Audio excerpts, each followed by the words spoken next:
location. In this segment, we focus on the upcoming TEDx conference coming up on the 30th of November at the Central Bank Auditorium. In studio, we have with us the coordinator of the speakers and co-host, and also that Ms. Charlotte Elias, and also team member and event coordinator Cheyenne Batiste. And ladies and gentlemen, good morning. Thank you for joining us. I think I'll start with the lady Charlotte. Charlotte, give us an overview. This is the third year of TEDx.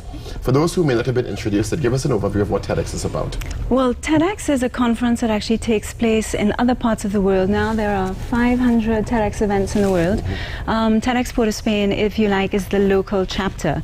But it's very much based on the principles of the TED Institute, but grounded by a team of volunteers who actually cover the event here, research the event, and work together throughout the year to make sure that we bring you speakers that will uplift you and inspire. And the whole theme, well, Cheyenne is going to tell you a bit more about that, but it's ideas worth sharing. What is the essence of someone's work, their life, their commitment, and what can they tell us about? It's quite an intimate event. It takes place at the Central Bank Auditorium, also because the audience is quite small.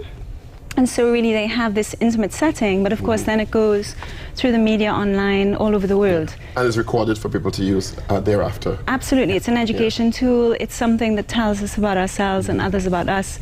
We all have been inspired by TED Talks. Those of you that don't know the mother site, it's TED.com. And certainly we have a few things to tell you just about it, because I know we don't have much time. Cheyenne, let's talk about the Trinidad version of TEDx. We know the international versions, these big auditoriums, these high-powered speakers, sometimes Steve Jobs when he was alive, Bill Gates, the really innovative thinkers of the world are brought to TEDx to share their ideas, sometimes their life stories, how these ideas came to be, to inspire others, young people like yourself. Absolutely. See, the beauty with TEDx is that it's an independently organized event. So you can have a large audience, you can have a small, intimate audience. And it really is the fundamental purpose of it is really to explore and to challenge and to provoke thought. Of course, ideas worth sharing, but more importantly, ideas worth doing. So it starts off as a conversation, but eventually it's about evoking positive social change. Let's talk about who the speakers are for Trinidad Tobago TEDx. Absolutely. And what the impetus for choosing these particular speakers. Okay, well, just before we do that, one of the beautiful things about TEDx and all the TED events is that you mentioned Steve Jobs and the likes of such huge, if you like, icons. Geniuses, really. Geniuses. But what we actually do is find that there are geniuses to be found everywhere. And you may hear people speak that otherwise we never have a forum. And I think that's why it's also quite intimate. It is another person. And one of the things that we look for is not someone who can go up and give a biography of their life or say why they're the most amazing person, but what is the essence in what they do. How they thought differently that can actually give us tools to do the same. So this year we have 10 speakers. A couple of them are actually crossover into the performance realm and therefore maybe speak through their work as musicians, and we have stick fighters as well. Which is great, because we're looking at our artists in a different way now. Yes, as innovators. Absolutely. So this year we have Father Clive Harvey, who's going to be speaking. Who is a visionary. Who is a visionary and a pioneer and graceful. And so again, this sort of essence of great conviction, humility. These are things we really look for in speakers. We have Attila Springer, who's a journalist and a Juveist and a wonderful, amazing cultural ambassador.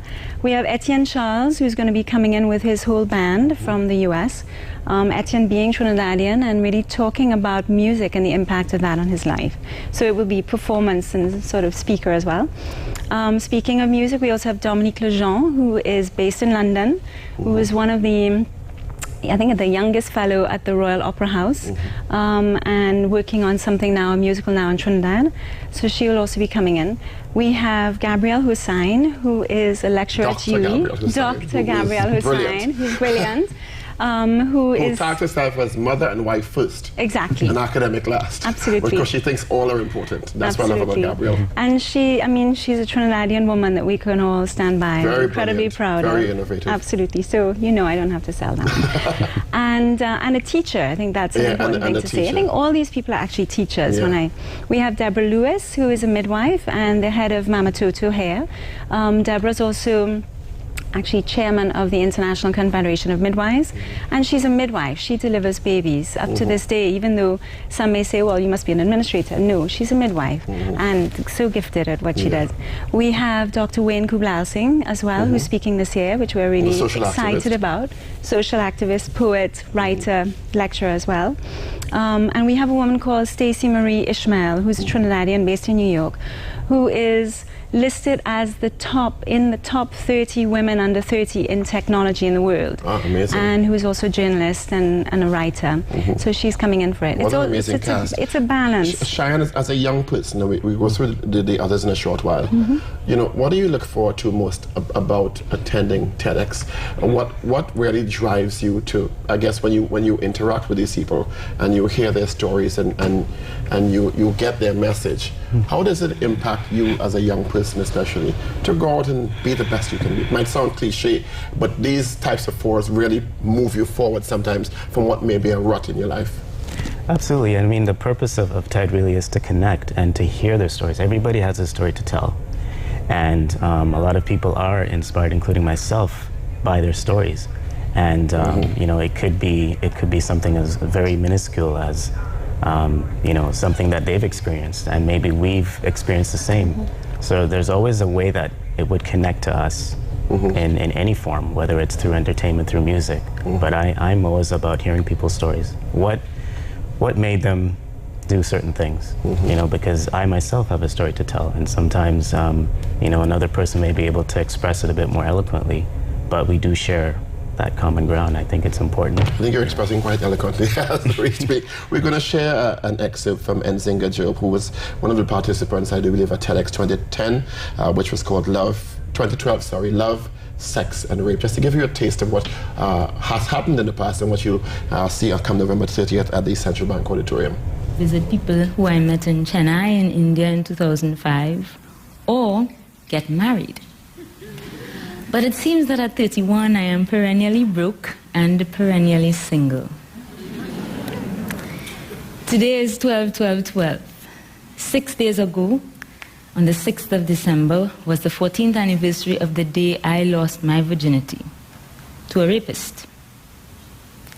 I was 17, a virgin who had never been kissed, petted, or otherwise gently ravished. That day I didn't just lose my virginity. That day I lost a major dream, a cherished dream. It had been my dream, as it is many little girls, to experience the full meaning of love through being deflowered by my own true love. But my first dream was to be a cartoonist.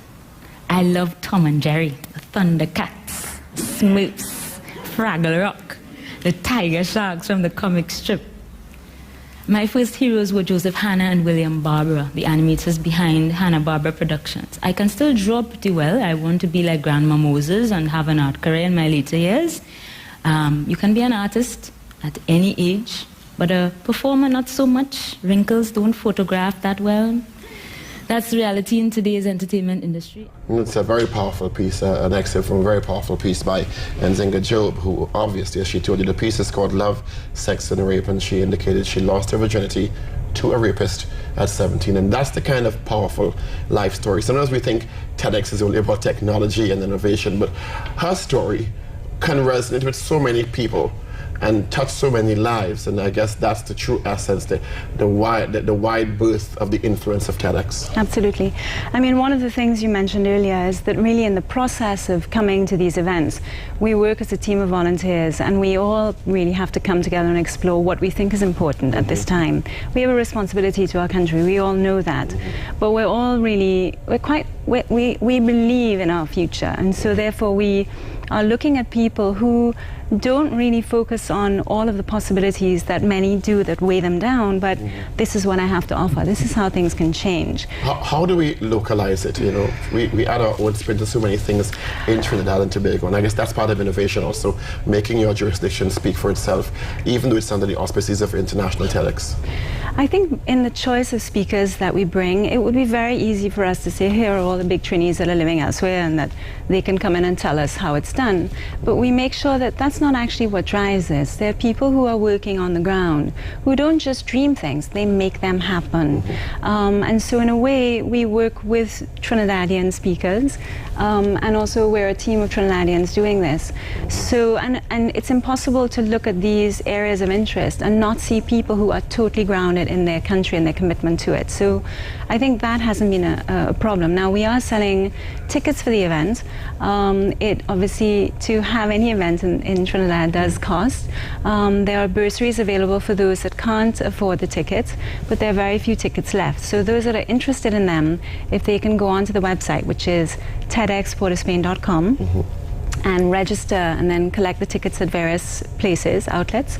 But it's very important for us that we have a cross-section of people who, it always comes to being that, you know, it's like-minded people who really believe in this process. And they will be asked to switch seats so that they can mix with others and make sure the event is alive for the day. But certainly we would love to make sure that students are there and teachers are there and those that really can take these and make them tools. Now, anyone that can't be there can access the talks on the website, and also some of them are on YouTube. Some of them are on the mothership, the TED.com site. All right, well, guys, thank you very much. We're looking forward to it, and it'll be streamed also because not everyone can fit into Central Bank. Right, exactly. What's the website at the TEDxPortofSpain.com. Yes. Once again, it takes place at the 30th of November, Central Bank Auditorium. A few tickets left. You can go to the website to access these tickets. All right, we'll be talking to Cheyenne Batiste, team member, event coordinator, and Charlotte Elias, coordinator of the speakers and co-host of TEDx Port of Spain